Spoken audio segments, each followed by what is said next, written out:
Hey everyone, in this tutorial, I'll show you how to fix Savana login issues in 2026. If you're unable to sign in to your account, don't worry.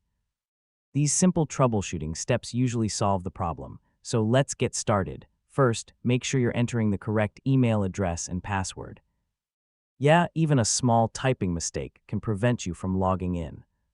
Next, if you've forgotten your password, click the *** forgot password ** option and follow the instructions to create a new one using your registered email address.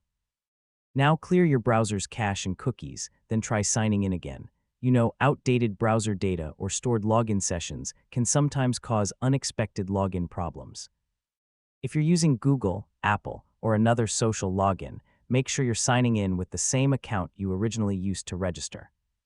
If needed, try logging in from an incognito window or a different web browser.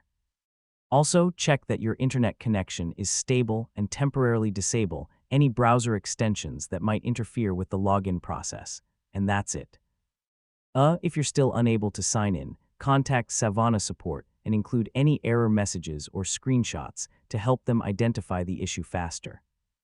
If this tutorial helped you, don't forget to like, subscribe, and I'll see you in the next tutorial.